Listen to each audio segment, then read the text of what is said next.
Good afternoon. Thanks for joining us. I'm David Farnes with the Canadian Advanced Technology Alliance, and you're joining us today for TechNOW.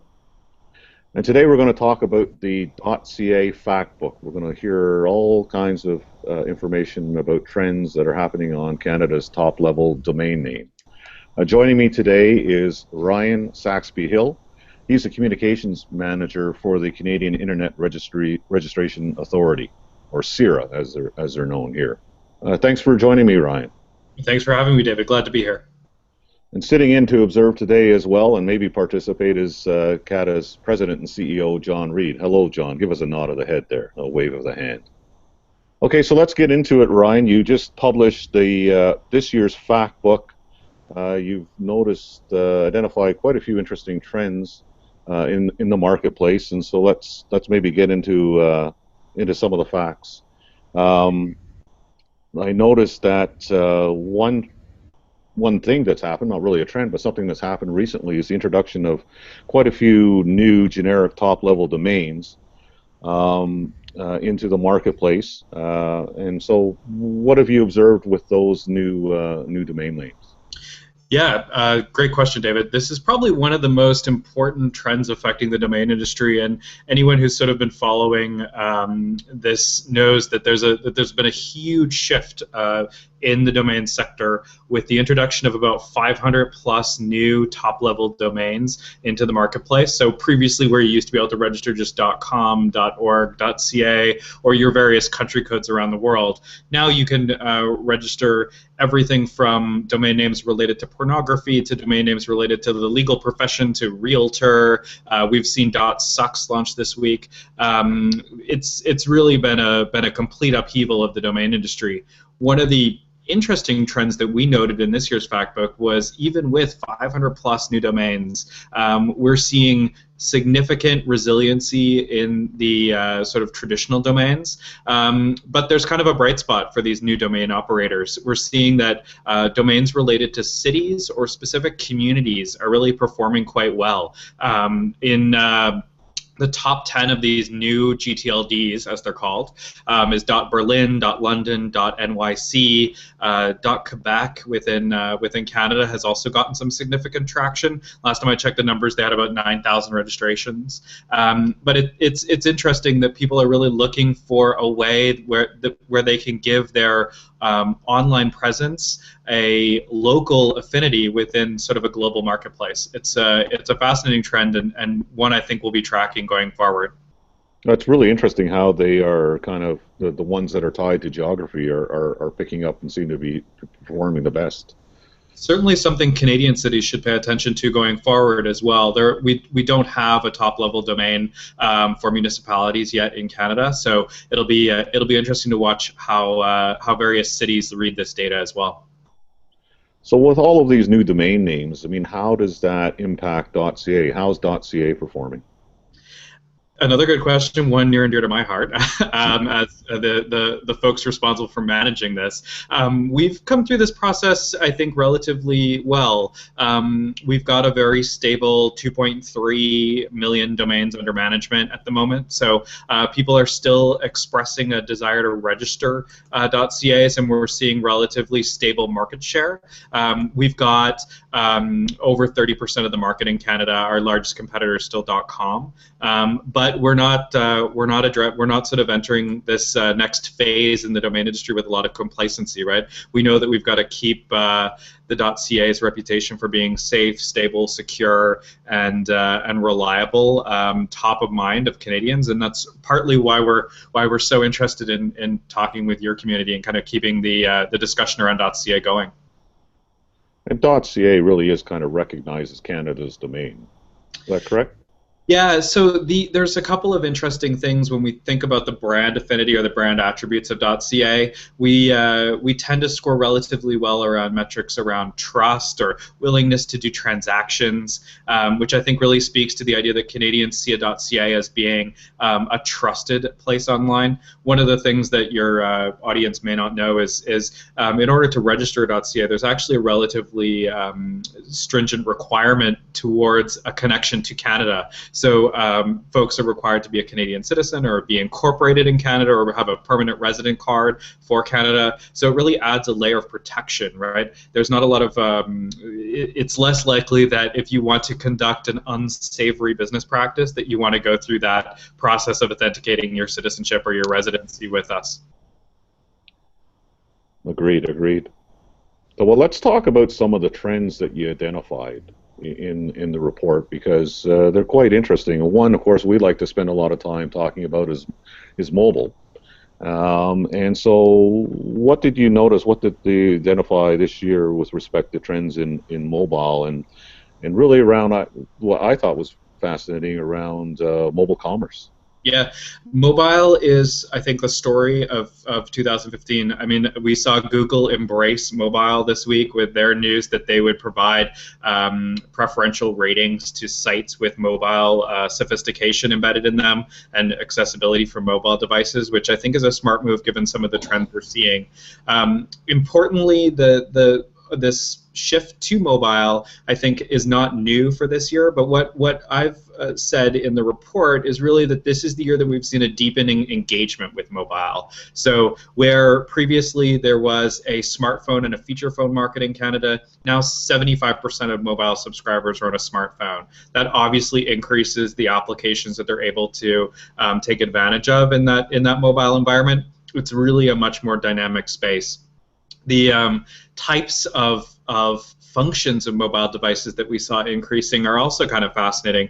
We saw 46% growth in photo and video sharing, and anyone who has someone under 16 in their household can probably testify that that Instagram and Snapchat and mobile photo sharing is really the application du jour. I mean, I'm an Instagram addict myself, so I'm a little biased, but it's obviously an important trend to watch. The other areas where the content has shifted is we saw huge growth in sports consumption on mobile, which is likely a testament to the amount of viewing time that people are doing on mobile, and then also use of maps and directions. So as more feature-rich smartphone subscriptions enter the market, people are sort of shifting the functions of those devices for them, and they're sort of taking on a more enhanced role in their lives. So what might have been a feature phone and a GPS sitting in your car is now just your smartphone.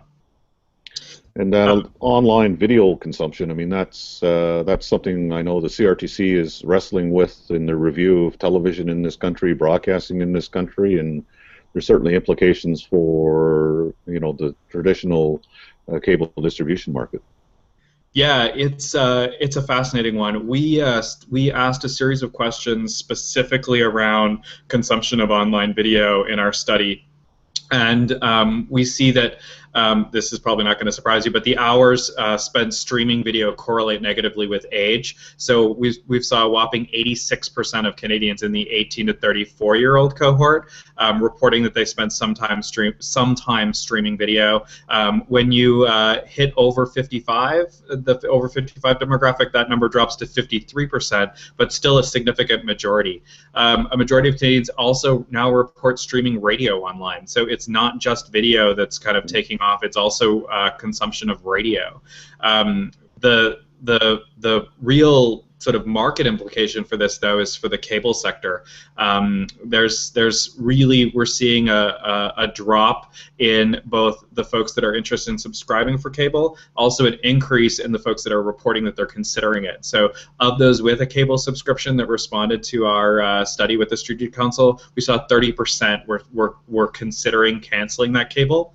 And of those that didn't subscribe to cable, a huge majority of them cite the availability of online video as being a key factor in that decision. So as we've seen new entrants into the Canadian market, be it Netflix, Hulu, ShowMe, all of the various video platforms, Canadians are really taking advantage of those things and opting not to subscribe to traditional cable services. Very interesting. So, John, I guess you and I are trendsetters because we're in that top demographic, but yet we're creating video. Now, we're not just watching video online, we're creating it here at CATA. I think the last area that I'd like to cover, Ryan, is really around digital adoption by SMEs, and you had some fascinating statistics that you reported in the fact book in these areas, and really, maybe a little bit of a trend and maybe a little bit of a concern about how we're doing in the SME market in terms of web presence in Canada. You're absolutely right, David. One of the sort of call to actions I think that comes out of this data is that small and medium-sized companies have to really take the opportunity that we're seeing for mobile commerce and mobile marketing and just digital commerce and digital marketing more generally very seriously. There's a widening gap in Canada between the large enterprises of 90+% of them have an online presence, where when we hit the small and medium-sized market, that number drops to just over 40%. What's really problematic, I think, about this is the growing opportunity that e-commerce represents in this space. So of the most recent data we could collect, which ended in 2013, but sort of speaks to the trend, we saw that the e-commerce sector in Canada increased from 122 billion to 136 billion. So the sector's growing. We want to really make sure that our small, medium-sized businesses are able to take advantage of that and have the web presence they need to deliver an e-commerce option for the consumers that are looking for them out there. Really, one of the things that I found most interesting out of this data as well is we're not just talking about traditional e-commerce in a store where someone might access it through their computer, but the emerging trend here is really purchasing behavior on mobile devices. Our data picked up an interesting point where 20% of our respondents in the 18 to 34-year-old cohort had reported making a purchase on a mobile device, which really, I think, speaks to the opportunity. We're seeing increases in the e-commerce market generally. With that needs to come sort of adoption of those technologies and web-based technologies by small and medium-sized enterprises to really seize that. Great stuff, and and I would add to that just the use of mobile while consumers are in stores, price comparison, and even making mobile purchases while they're in another retail outlet. It's fascinating stuff. David, this has been an excellent trends briefing.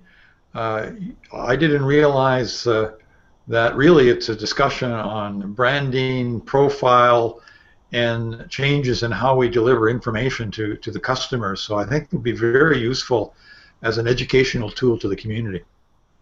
Well, thanks, John. I appreciate it.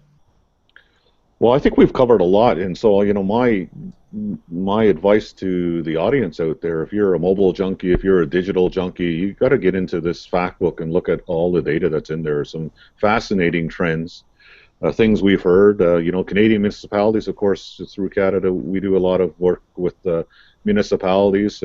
Municipalities maybe look at getting your own domain name, like a .berlin. We talked a lot about mobile and mobile presence and the need for SMEs to really look at that seriously here in Canada, and of course all the other trends that are in there. So Ryan, fascinating stuff. Thanks very much for joining us today, and I know we plan to do some more videos with you on different themes. So thanks again for joining us. Yeah, we'll look forward to talking again, David. Thanks so much. Thanks, John. You're welcome. So this is Dave Farnes signing off for TechNOW.